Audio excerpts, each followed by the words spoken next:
ganitong mga businesses and government agencies.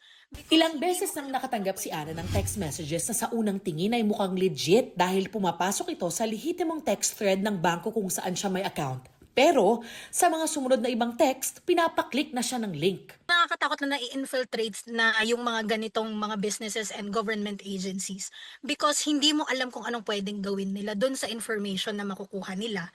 Text spoofing ang tawag dito kung saan ginagaya ng mga text scammer ang sender ID o pangalan ng kumpanya o ahensya ng gobyerno.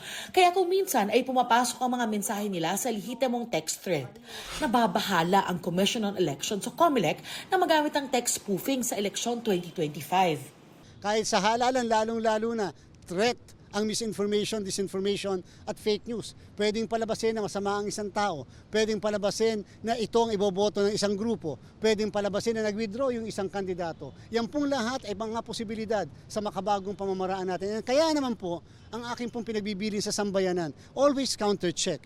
Ang ikinakatakot din ng COMELEC, upgraded na ang text blast machine sa ginagamit sa text blast o maramihang text messages sa maraming Pilipino. Pwedeng palabasin na kayo ang nagpapalaganap ng mga text na ito kahit na hindi naman ikaw. Pwedeng mailagay yung number mo kahit na hindi naman cellphone number mo yan. O kaya halimbawa na lang, pwedeng sabihin na namamahagi sa iyo ng tulong sa bahay mo, magpupuntahan yung mga tao, yung pala hindi naman pala sa iyo galing yung mga text na yon. Maging ang First Family at ibang kilalang politiko, tinatarget din daw ng text spoofing ayon sa mga ulat na natanggap ng Globe. Sa isang pahayag, sinabi ng Globe na gumagamit ang spoofers ng peking cell towers at International Mobile Subscriber Identity o IMS Skycatcher na isa raw portable device na natatarget ang mga mobile users sa loob ng limitadong radius at na-downgrade ang kanilang signal sa 2G. Ang mga text spoof daw ay hindi dumaraan sa network ng Globe. Nag-iimbestigahan na raw ang Globe katuwang ang mga otoridad at ibang partners para maiwasang maulit ito. Nagpaalala rin ng Globe na maging alerto sa mga kahina-hinalang text messages. Hindi na daw sila magpapadala ng mensaheng may kinalaman sa politika. Sinusubukan pa namin kunan ng pahayagang Malacanang at nagsabing i-check pa raw nila ito. Nauna nang sinabi ng SMART na nakikipagtulungan sila sa NTC at Cybercrime Investigation and Coordinating Center o CICC para mapigilan ang paggamit ng fake cell towers at mahuli ang mga scammer. Wala raw duda si DICT Secretary Ivan John Uy na gagamitin ng masasamang loob ang text spoofing sa eleksyon.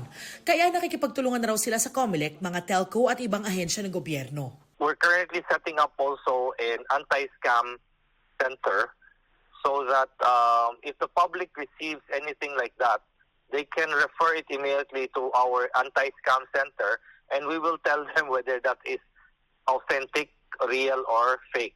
Para may mapuntahan kasi ngayon, kalat-kalat eh. Paalala ng DICT sa publiko, mas maging mapagmatsyag. Huwag mag-click ng link sa text message at i-double check ang anumang impormasyon sa opisyal na mga source bago maniwala. Para sa GMA Integrated News, Darlene Kai, Nakatutok, 24 Oras.